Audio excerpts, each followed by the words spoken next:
Trace Burkhart to talk about her new listing coming up this evening. Cool. Cool. And Cool. what would Good you job. what would you like to make sure that Krista talks about focus as far as purchase agreements? What's your I made several little notes here and like put little question marks on pieces. I figured as we get to them, there were a couple things where it's like, you know, put however many days you need in there. And I'm just so unfamiliar with what that timeline might actually look like that I was like, what's the range? Okay. What's normal and what offsets that? Okay. And then, Kathy, what are you thinking of when you ask that question or when you say that? well, for example, if the financing is not approved within blank days of acceptance, I don't know what's typical. I don't know what the typical range would be for something like that. Okay. And that happens periodically throughout this. Okay. There were a few where you did mention what was normal, and then there were a couple that were missed. And then I know I had at least one more question mark. Oh yes. In just kind of like a almost like a dictionary of legalese for, okay, I'm writing in a clause about this, and you have this beautiful way of saying it that sounds very legal and professional. And okay, sure. If I was coming up with that, maybe that exists somewhere. Maybe there's something that says, if you are saying this is what, and what typical things we would normally see and ask for. That's another thing where I'm like, I don't know what's. That's good. Good question. Yeah. Yeah. Okay. Cool. Somebody next. Anybody next? I can go. I'll go. So Ethan and I met this last week and worked on a purchase agreement for a new construction. So that was helpful, you know, as I had watched Krista's video and then be able to work with Ethan on that, and just continuing, you know, just continuing to learn, I guess. And I kind of going along with what Kathy had said too, without having a super strong like business background and things, you know, just going through this purchase agreement to kind of try to make sense of what some of the things they were talking about. But like another thing I was kind of wondering about is like the expiration time. And I think I've talked with Ethan about this before, and I know it kind of depends, but like number 36, like what is customary as far as an expiration date on an offer and things like that? That's a really good question. And that's going to take like that's going to change every single time. But Krista, you talked to this is going to be more about the rhythm of what you do in a purchase agreement and how. So perfect. These are excellent questions. Paul, are you wanting to talk? Yeah, I'll go next. Nice chairs, by the way. Those are cool. Oh, thank you. So in the past week, I went on a listing appointment with Sheila to kind of get an idea of what she looks at. So that was good. I did 2 purchase agreements last week, submitted. One of them we lost, one of them we won. So that was pretty cool. And then what I'd like some feedback on is, you know, kind of goofy, you know, advice on goofy contingency language, you know, stuff that comes up. So like, for example, one of the homes this week, they're in the middle of replacing a circuit box. The work wasn't done. It's going to be done. You know, so just when you see stuff like that, you know, how do you word that into the contract? And so I'd be interested in that. Cool. Great. Jenny. Maybe provide some clarification on, I know it's looks as though it's different here on the new purchase agreement, but with the personal property versus listing things on a separate bill of sale, is behind that why you might write something separately as opposed to putting it in here. Maybe cover that. Perfect. This is great. This is perfect because even things that Krista can't completely cover, there are things that we then can break out into separate modules of training. So Tim, we're paying attention to those kinds of things. And I think one of them that is going to keep on coming up is wording and how to use wording in specifics in contracts. So that always is. I mean, it's completely a subject that's always asked for. So that's good. I did have one more question too before that I forgot to mention before. It's Krista, you had alluded in your video about like a multiple offer addendum. And I was just wondering if we could talk a little bit more about what that is and what it means just with being in so many multiple offer situations. That is initiated more by the list agent, correct?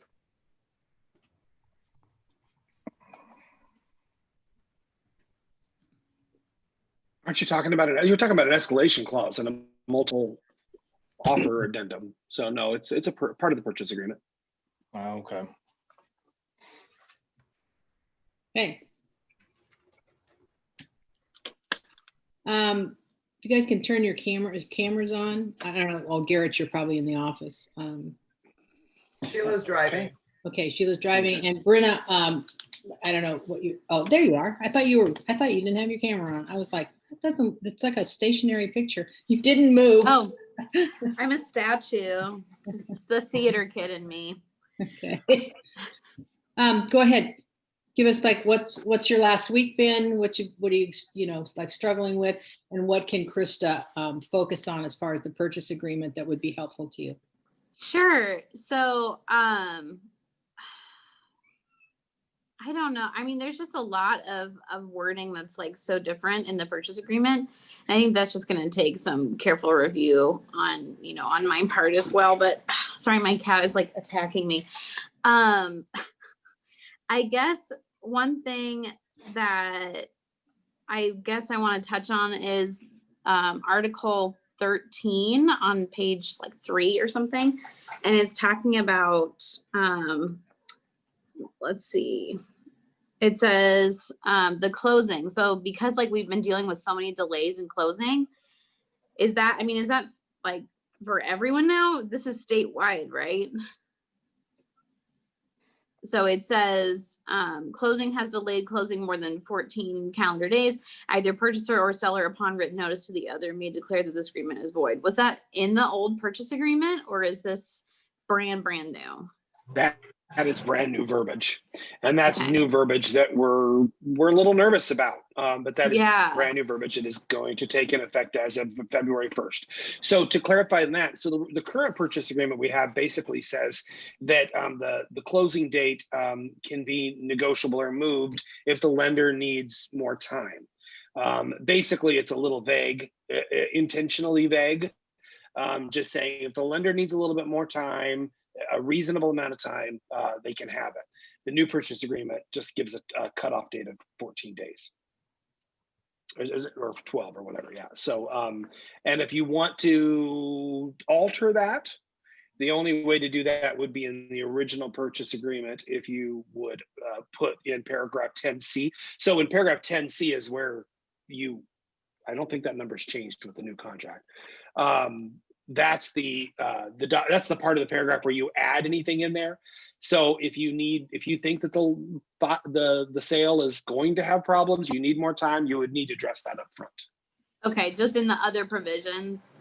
Yeah. So, if this starts to become an issue, what you're saying is that we would just need to provide verbiage up front before going under contract, yada, yada. Yeah. Okay. I think what's probably going to happen, to be honest, Brenda, is nothing's going to happen. We're just going to end up adopting this as a new policy. And that is, instead of it just being wishy-washy, it's if it doesn't close within 2 weeks, then the deal is either dead, unless the seller is willing to negotiate otherwise. That's likely what's going to develop after this. Okay. So. Okay.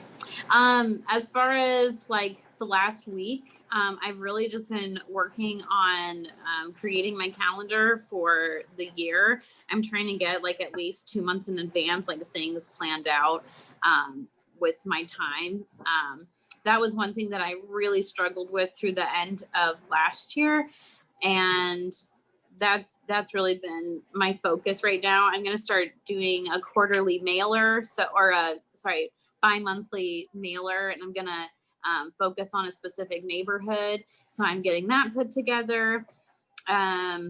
Just working with Katie Day and meeting with her once a week, going through the mentor mentee checklist, just all of those things. So Good, perfect. Is a mentor mentee checklist working? Is that comfortable for you to utilize that? Having it in Dotloop? like Yes. me personally or Just you guys in general, but you personally, because you're talking about it. So Sure. I just I downloaded it into mine and then added the signatures down at the bottom. So I think we'll print it off and then go through it and check mark as we go through it, and then I'll just scan it back in and send it over once we've kind of completed everything. great, That's what we're doing at least. good. Okay, Scott.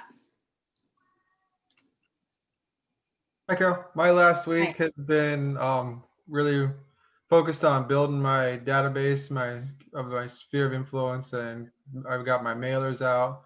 Good chunk of them. I have my wife's side of the family that I still have to get out this week, and I want to meet with Stephanie either this week or early next and lock down some times to actually go see her in action, because I think that would be extremely beneficial to me at this point, and not only beneficial but motivational as well.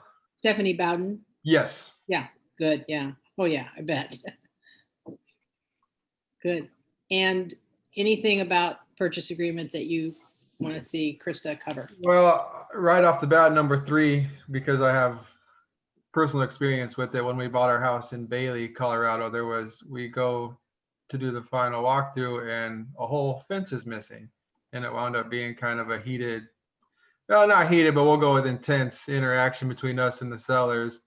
And basically, I just want to make sure I don't fall into that trap too, and make sure that all the bases are covered on that. Up front. Yeah. Okay. Yeah. Cool.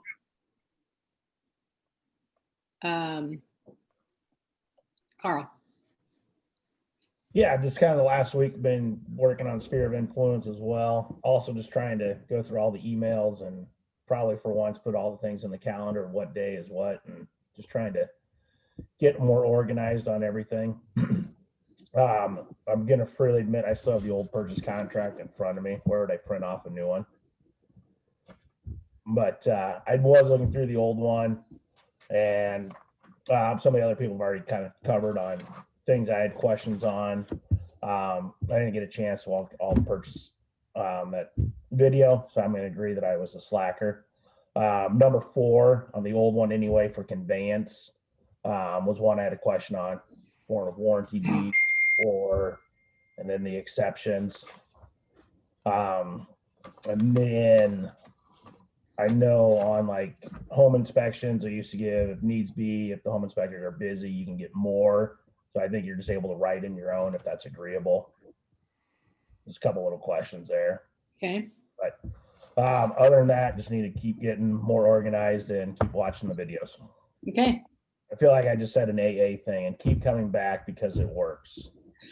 You know, it worked. That's what I've heard. The 12 steps work in life. I think Okay. I used to always say that I think they should use them like the first step in first grade, second step to second grade, and just keep on going for 12 years. Just let them have them because it works for life. So yeah. Ron.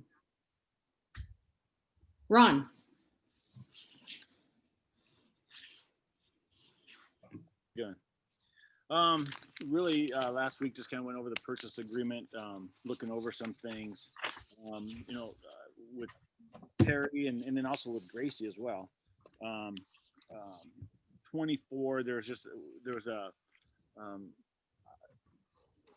house that we were with the client on with inspections, and one of the things that we saw was on 24 was any other inspections that were recommended by the home inspector for in that other area. Mm-hmm. A lot of times there's some stuff that the home inspector comes out and says, yeah, I see something here and you need this. So yeah, there was just a few things, and then kind of worked a lot on Terry mentioned the RPR for comps and stuff like that. So I was really getting into all of that, messing with that this week. ATA tomorrow is RPR Yes, it is. specifically, and those two really know it well, huh? Home 12 Snap and to 1. RPR, right? What did you say? Wasn't it Home Snap as well? Um, And RPR, I thought. yeah, RPR and Homes. I think it's RPR and Home Snap. But Yeah. no, I'm not sure if they're going to do as much on Home Snap as they are RPR for CRMs and listings. Okay. So, but Yeah. yeah, you can ask them any questions that you want. They know it all. So, All right. great. That's about it for me. Okay, Bridget. Well, this last week I've pretty much just been I watched the purchase agreement video and read through it, and watching another couple of videos. I've kind of been playing with Canva a little bit, trying to teach myself how to use it and seeing what kind of cool things it can do, because I'm looking to make a mailer. I'm meeting with my mentor, Rhonda, tomorrow, and we're going to kind of look at that, and she's going to show me some stuff with that. So that's where we're at. And in regards to questions about the purchase agreement,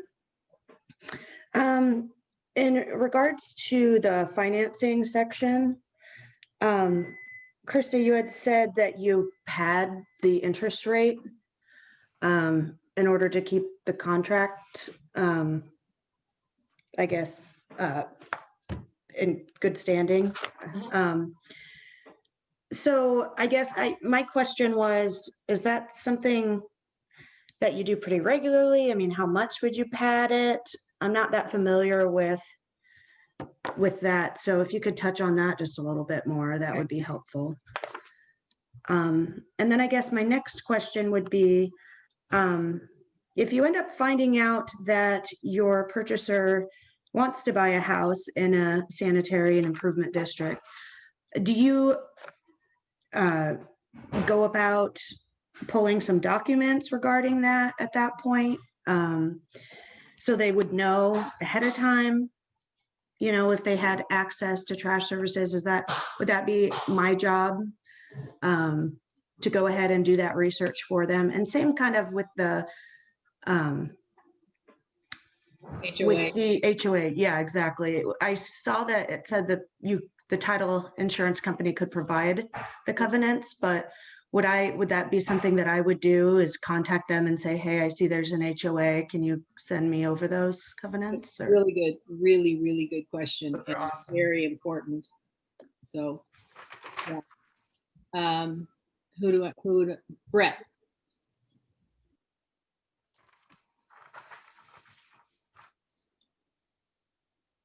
Hello. Hello. Thank you. Yeah. So last week, can you hear me okay?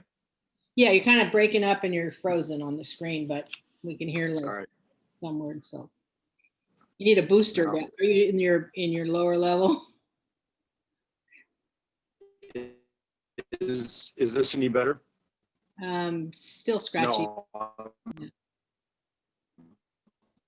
Yeah. Why don't you fix what you've got, what you're connected to? We'll go on to.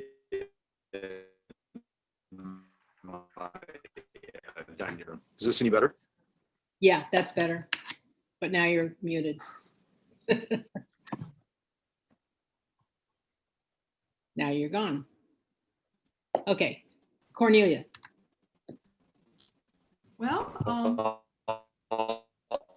Hey Brett, we're gonna go on to Cornelia, and if you get your sound.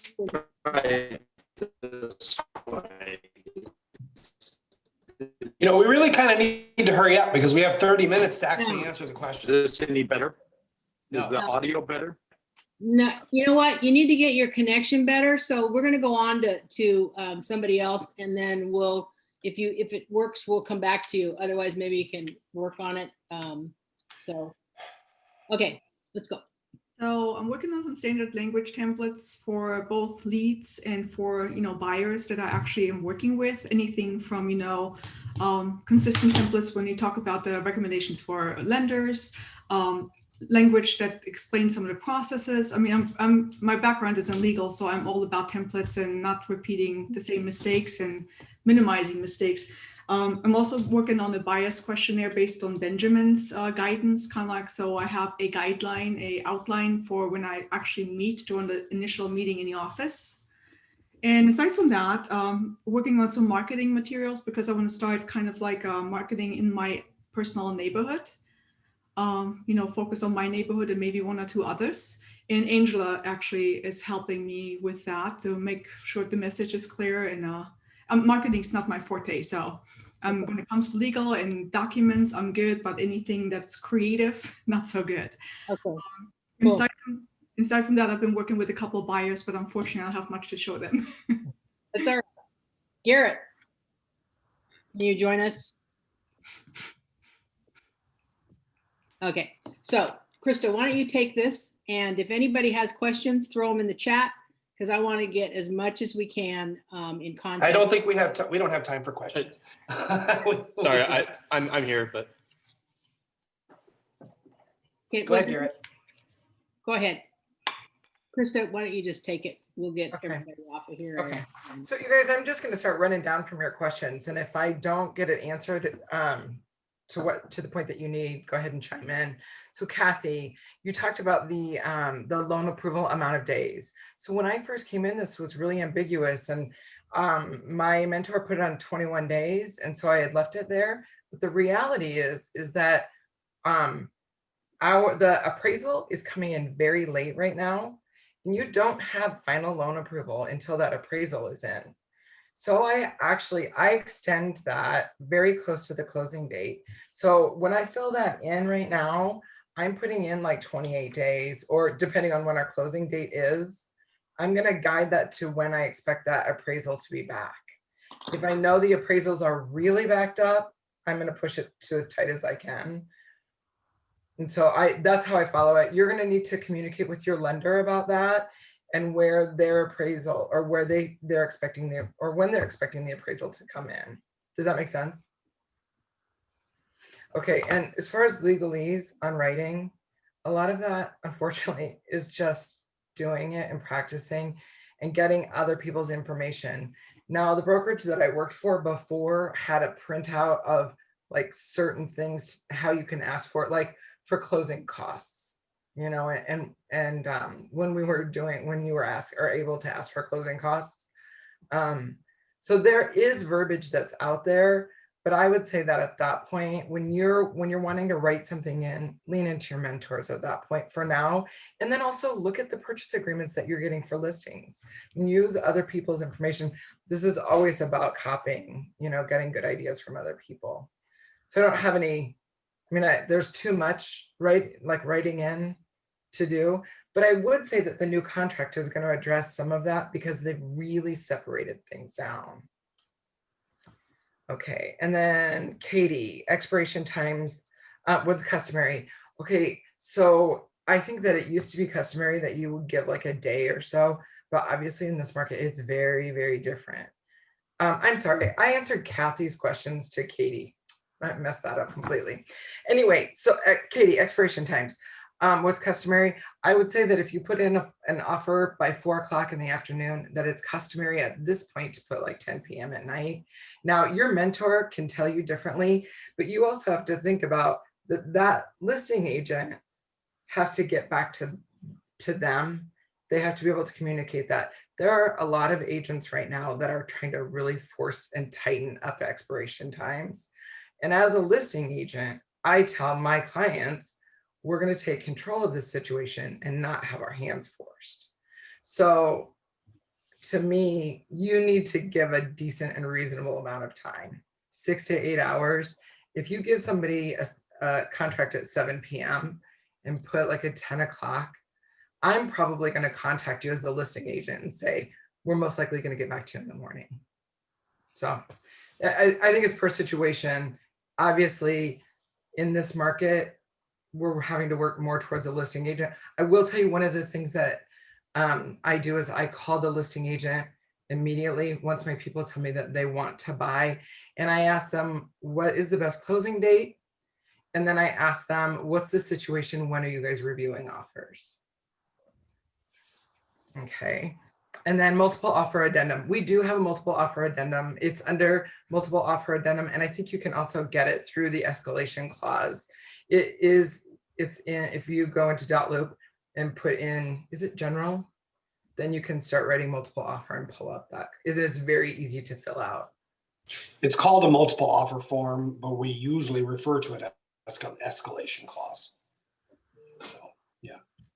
And Paul, contingency language. That again is just going to, I think, be time in and talking to people that for the specific times. I don't know how to answer that unless it's a specific circumstance on what language to use. Tim, can you answer that any better? He asked, like, I'm sorry. What was the question again? Go, Paul, you go ahead with that. Yeah, refresh our memory.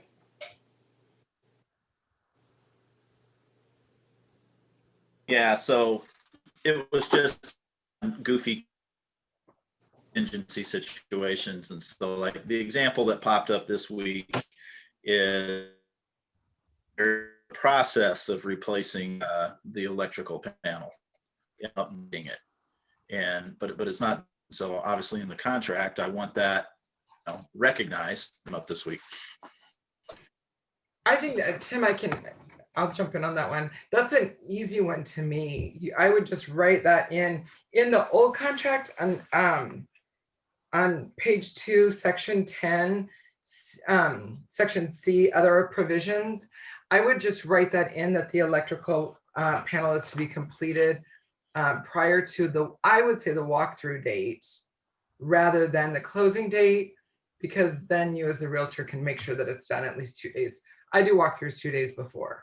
So at least 2 days before. So then it gives you a little bit of a bubble in case it's not done, and then you're not stuck on the closing day with it not done. Right. Can I add something to that, Krista? Anything that a seller says that they are going to finish, whether it's pre-inspection items or something they've been, let's say, checking into, that's something that you would definitely want to add in that paragraph 10. So just keep that in mind for anything that a seller has said that they're going to do, but it's either not done, can't be done, like a roof. Maybe a roof is scheduled. You just want to make sure you put that in that paragraph 10, just like that electrical. And that, I mean, that goes for anything. So the reality is you can cover your butt, your client's butts with almost anything in paragraph 10.c. You can add all sorts of contingent. And if you don't, then you can pay for it afterwards. Because that's generally how that comes down to it. Number one rule, people forget 30 to 60 days later what they agreed to unless it's in writing. That's exactly right. It's in writing. I want to tell you. Okay, so Jenny, you asked about personal property. Why do a separate addendum? It basically comes down to a lender doesn't want to see a bunch of personal property handwritten into the contract. There are those new, and the new contract has a lot more specific, which thankfully they covered things that we really have to deal with right now, like video doorbells, security cameras, those things that are really to our times. But if you have, like, if there's a couch involved or something like that, the lender does not want to see that on the contract. It will, when it goes to the underwriters, they will address it. You have to get a general addendum signed that it says that it's done for zero value. Basically, you're mucking up your contract. So that's the reason why. But you can put in, I mean, if it's attached, right, and you want to write it in, you can write it in. But if I write something in, I always put that it's at zero value. So there's no dollar value behind it. Brenna, let's see. Oh, you talked about the closing date. And obviously Tim addressed that, that closing date is now different.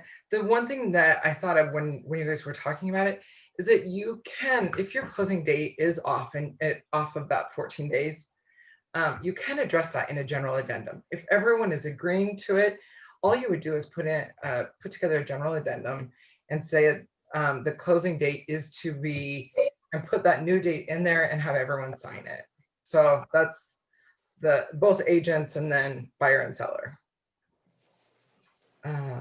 Scott, your fence issue on personal property.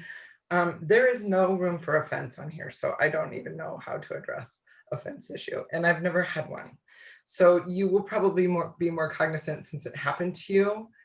But generally speaking, in the let's see, the public in the MLS, you write if they have a fence, right? So you mark if there's a wood fence or if it's a chain link fence. So in my perspective, if they put it that there was a fence there and then there was a fence gone, unfortunately, they would have to do something about that, like small claims court or something after the fact, or you're going to see it in your walkthrough. So if it's not there in your walkthrough, the buyers don't have to close, but that's a decision. You know, in the state of Nebraska, I mean, he was talking about Colorado. I can't imagine it be any different, but in the state of Nebraska, it's attached, it's screwed into the ground, it stays. So, you know, it's a weird one that they took the fence. Yeah, no kidding. Well, that's in the MLS. I mean, if they have in the MLS that it's there, you obviously have proof that there was a fence too. Krista, Brenna asked real quick, would you call an attorney then? So there's several pieces to that answer. I would try to address it without an attorney first. I would try to address it with the realtor, with the other realtor involved. Definitely, I would go that route first. I would then call my broker and seek advice. Okay. I know that's not a very good answer, but that's my truth. I would call Tim or Tom and ask them for help. Anytime anything comes up where there could be an attorney, call one of your brokers. And the worst case scenario, you didn't need to call them. But yeah, that. You might even want to start with your mentor, because it might be that, you know, Raquel knows a lot about a certain thing. So she might know something that I don't know, or, you know, or I might have already walked through that situation. So start with your mentor. And then if your mentor doesn't know the answer, then you know to go to that next level. And sometimes when you come to the brokers, it isn't just a matter of, well, yeah, we might be able to give you advice, but sometimes it's a matter of us calling their broker and just saying, come on, you know, that fence was supposed to stay. And then they call their client, they're like, come on. It's just having somebody else help talk them into the right thing. Call their dad. That's what you got to do. In this case, the dad was the broker. So yeah. Oh, that's so ugly. Yeah. So yeah, maybe call an attorney in that case. No. That might be your best bet. Yeah. Okay. Carl. Oh, Carl, did you ask about where to find the new contract? Who was that? I just sent it to everybody. Okay, good. I was going to say, I got it in an email yesterday, but everyone should have it now. I just sent it to everybody again during this conversation. Does And it have that although maybe it's in my outbox draft. So perfect. It's sitting in my draft. So, and Tim, you let me know on this. On number 4, I have always been told that we do warranty deed only, no exceptions. I have never known an exception, so I have never done an exception.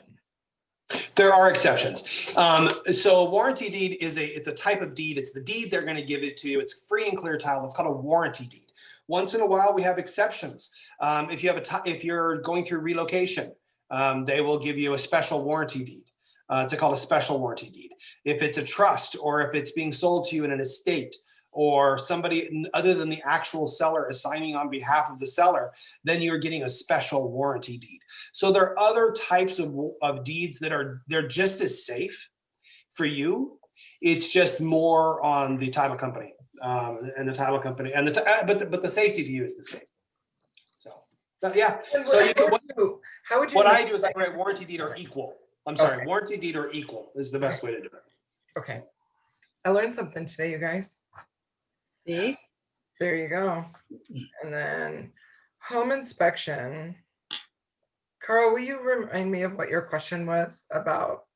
Oh, I know. I remember that you were asking if the home inspector sees something, like I had a home inspector that found mold, and he told us that we should, or my client, that they should probably bring in a mold inspector. And then the house ended up having to be remediated for mold. So it follows in that layer. And now in the new contract, it doesn't even say what inspections, you don't have to name your inspections.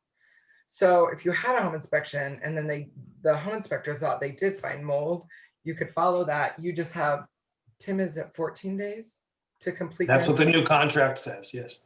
Yeah, so you have 14 days to complete your inspections. Although I would tell you, I would work your darndest to get everything done in one day, as much as you possibly can, or in as few amount of days as possible, because you're going to tick off the sellers if you do a bunch of different inspections every other day. I'll tell you, I already intend on creating verbiage that I will use. I haven't written it, but I will use to counter contracts, specifically stating what inspections they're going to do up front, and that any other inspections beyond that must be negotiated.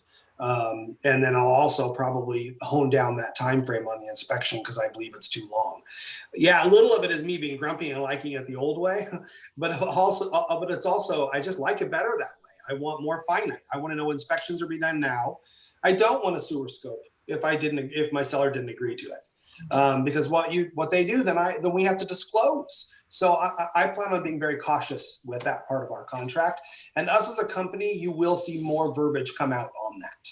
Good. I think that needs to be universal with us as a company versus here's how I do it and here's how I do it. Yeah, we'll share some suggestions and things. Okay. The real suggestions will come from Tom.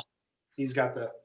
Well, and Tim, I want to comment on what you said. I like the fact that you said that because when I saw that, there were a few choice words that I had about the but I think the key thing is you have to remember is you guys are representing the seller in that situation, and you need to protect your seller. And you're absolutely right. One home inspector is going to come in and say, "Oh God, you better do a sewer line inspection because this house is built in 1925." And another inspector is going to come in and go, "Are you having problems? Like, why are we inspecting it?" So if you start opening up Pandora's box, you're right. You could be having sewer line inspections. And what's to stop them from doing radon? You know, you don't smell it or see it or hear it. So why all of a sudden now are you testing for radon if you're within that 14 days? So I agree. You need to know exactly what inspections they're doing, what you are agreeing to, so that you know exactly what your risk is as a seller. Yeah. The timelines, yes. That did I read right? And I may be misinterpreting this, but is if there is a problem, is the response time now different in this contract? It is. Good question. The response time is different. And you know what? I can't tell you exactly what it is right now. We are going to go through this much more thoroughly as a brokerage, but the response time as of February 1st is going to be different. Yeah, I read it to be it's just at the end of the 14 days. So I guess the way I read it is that they have, from the time the contract is accepted, you have 14 days to get all inspections done and respond. That's how I understand it. But the seller response time is different too, isn't it? It was 18 days from the signing. 18 days. Yeah, so there's like 4 days after, which is, it's one more day. If you ask for things to be in writing, the seller has until the 18th day. Yeah. To agree to, it's too much time. It's too much time. And to be honest with you, there's too many. If you take one step right, you got to go 2 steps left. But if you go 1.5 steps right, you go 3 steps left and then come back 1. it's just. It's going to be incredibly bulky, and particularly in the market that we're in right now, because how many of you have choices when you're in a purchase agreement negotiation right now anyway? So what we're prepping you for is in a regular time and best case scenario without other strategies. Another reason to do pre-inspections. I don't have to mess with that because we already did the inspection. So you can it or you can leave it. I guess I'm just thinking the practical application or outcome here is if somebody got an inspection done pretty early in the 14 days, they could then sit on that.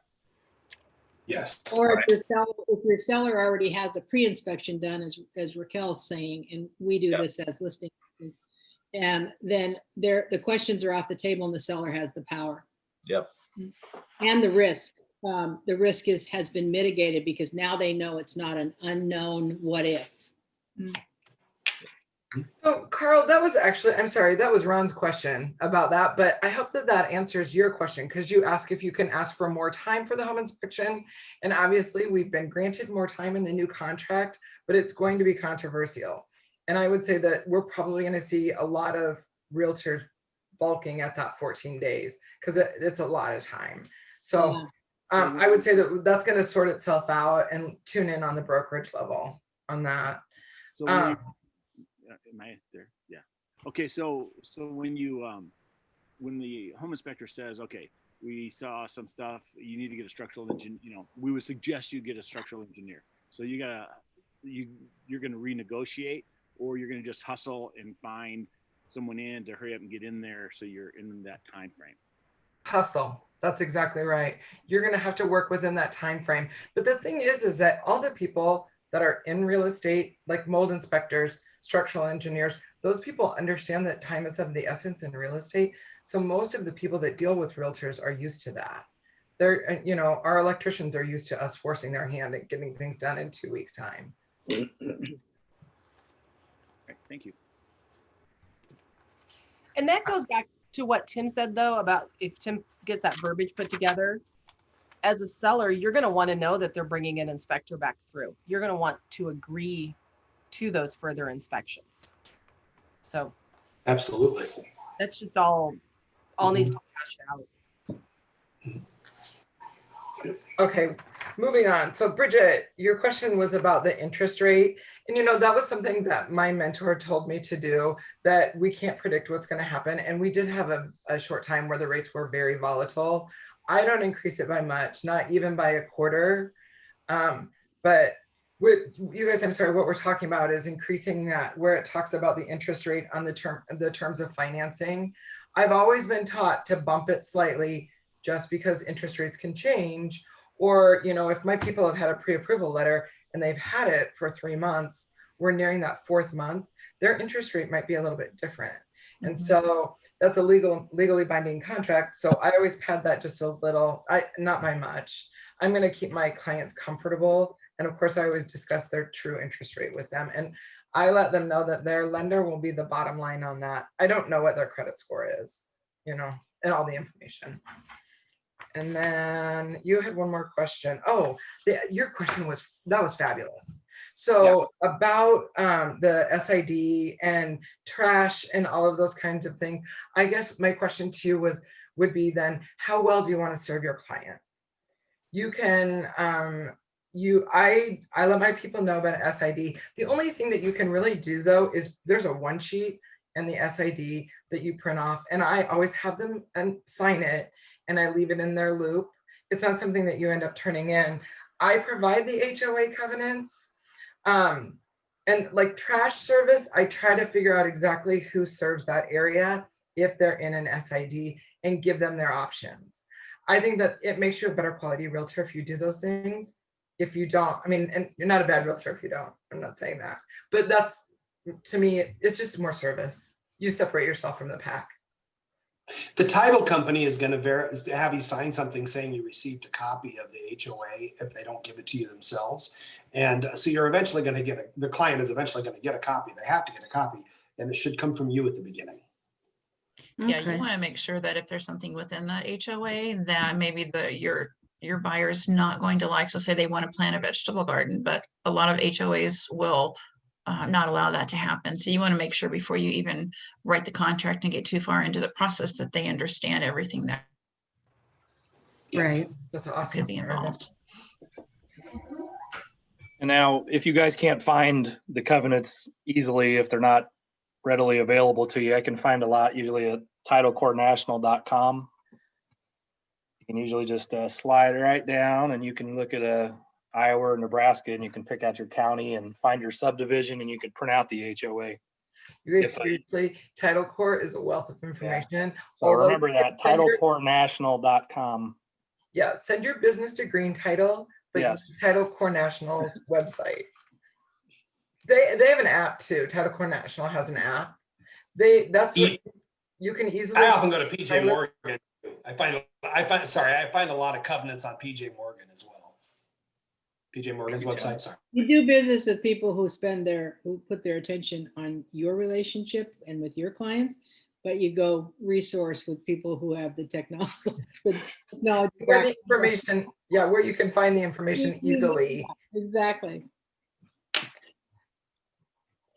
All right, that is the end of the questions that I picked up from today. Anything else that's out there, or do we need to hustle on over to the new purchase agreement, Tim? Let's go with Tim. You guys, this is a broad overview, and it is a work in progress that will be addressed. And next Tuesday, I would absolutely move heaven and hell to be on that call about the new purchase agreement. Yeah, exactly. Well, and again, this new purchase agreement is new to all of us. I did resend it out to everybody in case they don't know. So, well, first of all, thank you. You did a fantastic job, Krista, and you're very good at describing the purchase agreement. I just love the way you talk. I love to hear you describe it. But I don't have anything specific. I have been reviewing the new purchase agreement like you guys. Let's just go through it. The personal property, they just basically added a lot of items to the personal property section. It really, really, really helped. The rule of thumb is if it's screwed in, it stays. I mean, that's the rule. And when it comes to personal property, you just always be really clear when you represent the buyer or the seller, what should stay and what should not stay. If it's screwed in, it stays. The dishwasher, it's technically screwed in, but you notice people put it in, they mark it in because it's an appliance. So that's something that often some people will feel a little different about. They'll say, well, is it personal property? We just put it in. But things like that, if it's attached, it stays. I've actually seen people take things that they think that it's okay and it's not. I've seen freestanding sinks, like in the basement, like a laundry room sink, and it's not attached to the wall, but it's attached to the plumbing. And I saw people take it thinking it was freestanding. Well, no, it was attached to the plumbing. So that stays. I know it seems silly, but personal property is forever. Just make sure it's clear in the contract. And I will say, when I'm representing a seller, nowadays everything's different. We do everything digitally. When I send them the contract, I say to them, please read paragraph 3 and verify all that personal property is acceptable. I mean, I'm going over all the contract with them. It's just that paragraph 3 is very important. Earnest deposits. So the receipt of the earnest deposit, I don't remember, Krista, did you talk? You're on mute. Did you talk about the importance of the earnest deposit and how it needs to go and who it needs to go to and why this is any different? I don't remember. I don't remember either. I did that video a while ago and it's obsolete now anyways. That's true. Well, not completely, just little parts of it. Yeah. Well, so the earnest deposit. So in the state of Nebraska, the earnest deposit is supposed to technically be held by the broker. That's the way the law is written. We have changed our contracts because the broker doesn't want to carry it. It used to be that the buyer would make a check to the broker, the buyer's broker. The buyer's broker would then take the check, send it to the listing broker. The listing broker, the one cash, would put it in their trust account and send it to the title company. And then if the sale fell apart, the title company would send that earnest deposit back to the listing broker. The listing broker would send it back to the buyer's broker. The buyer's broker would send it back to the buyer. That's literally how it works. And that is how the laws are written. The contract, we have to bypass that. And so now the way we want it, we want the earnest deposit to go into the title company's trust account. We want them to hold it. That's the way we do it. That's the reason we write that in there. It also says that if you do not get you're supposed to get the earnest deposit when you write the offer. That's the way the contract is written. If you would like, the way we have started to work in the direction is we get the earnest deposit once the offer is accepted. And so that's the reason for the clarification in here. So I'm not going to go over the actual words. Does anybody have questions over earnest deposits and how they should be written or why? No. Okay. Good. What's the next part? Seller financing. The reality, and that's paragraph 8.2, well, whatever, 8.2.1. Very few people have, in real estate now, in our market, have experience with seller financing. if that ever comes up, call me. I actually have a lot of experience back from when I was a brand new realtor. I did a lot of seller financing. That's when you do a land contract, deed of trust, so on and so forth. I can give you a lot of advice on that. That's a whole bigger contract. I will tell you, if you ever do a seller financing situation, we will be needing to get an attorney involved just to make sure that you're protected. We just don't see seller financing very often. And then loan assumption, you guys probably all remember that from school. The same thing goes, we don't hardly ever see loan assumptions. Now, interest rates are extremely low right now. 3 to 4 or 5 years when the interest rates start going up and things go, we will start seeing loan assumptions again because people will be able to assume somebody else's loan and put a little bit of money down and you will see them. But right now, I haven't seen loan assumptions for a long time. And then they did add some clarifications in paragraph 9 about the contingent. It used to be contingent upon the sale. And then the next paragraph was 8.2 is contingent upon the closing. Well, they changed it so that 8.1 is contingent upon the sale and closing of your current home. That's a situation we avoid at all costs. Paragraph 2, of course, is contingent upon your home is under contract and it's contingent upon that sale closing. I think it's all pretty self-explanatory. Basically, what they did here is they cleaned up the verbiage and how we wrote it. So, and then we already talked about the next section, which was 9.2, where automatic extension after 14 days. So, we're getting to the end here, and our class is almost over. Does anybody have any questions? Questions, you guys? Yeah, I have the one. I was wondering on page 8, it's on the original, I'm not sure where it is on the new one, but about taking title. If they don't know if that surprises them, they don't know what they're talking about for taking title, do you recommend they talk to an attorney? No. Go ahead. Good question. Basically taking title, and I am only looking at the new contract. It's how you take title, like joint tenancy or tenancy in common. That's kind of what you're talking about. Okay. It's important that you write it on there. The new contract, they made a change to it.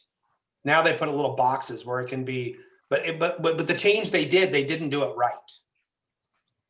Where is it? All right, we're running out of time. Where is this part? Oh, Tim, it's on the bottom of page 8. And then on the, yes, well, it's ask if you're single. Thank you. Yeah. Right. But thank you. Yeah. So they added that to this. Whoever did this didn't highlight that section, but it is new on this contract. It says names for deed and it says single individuals, married individuals, a married couple, or other. I think they thought they were clarifying, but they really didn't, because it isn't crystal clear. Because when somebody's a married couple, they should take title as joint tenants with rights over survivorship. However, I have situations where people chose not to do that. I have had a married couple who took title as joint tenancy because they intended to get divorced in a few years and they wanted her to have the house. So they planned ahead. So you just never really know how people are going to take title. Well, plus it's not like mixed marriages where the house doesn't automatically go to the spouse, it would go to their children, for example. Right. Totally. And that's a perfect example, Raquel. Never assume. Yeah. So marking single individual, married couple, other, that's true. Write that in there, print their name in there, but you still want to write joint tenants or joint tenants with right of survivorship. Or sorry, I'm saying it wrong. You know what I mean. So make sure you write the tenancy in there. It can be changed out of the purchase agreement with an addendum before you close, once they talk to, get clarification if it's wrong, right, Tim? Yeah. I mean, exactly. Many times that people freaked out, and then we just said, here's what the suggestion is, and then we'll get title involved or get you clarification from there. So exactly. That's exactly. So we're actually at the end of this, and I feel like time's running up. So I would say, thank you, Krista. Great job. We obviously, this is a work in progress, and we're going to keep adding on to it. So one thing that I want you guys to do this week, before next week, not before next week, but during this week, is get yourself a notebook where when you're looking at this stuff and questions are coming up, you can put them there. Actually, I use my notebook notes in my phone because I've always got my phone with me. Just put a classification in there that, you know, a subject that says questions for your mentor class, and just start gathering them. And then these classes will evolve that way, and we'll have more and more conversations. And thank you for all the mentors who joined us, because you guys help make this work. Next week's class is Ben again, correct? Yep, I think. It's the same thing he did last week, only this one is about introduction to and what to do with sellers. So Ben will be on our show here. So, all right. So we'll see you guys all next. Actually, we'll see you Wednesday at what time is 100 Days to Greatness class? 11. There you go. All right. So, and is there anybody here that wasn't in the 100 Days to Greatness class? If you need to catch up on that, we did video it, and we'll send it to you, and then we can answer questions. So, okay. Thanks, you guys. You rock, all of you. Okay, bye-bye. Bye. Thank you, Carol. Welcome.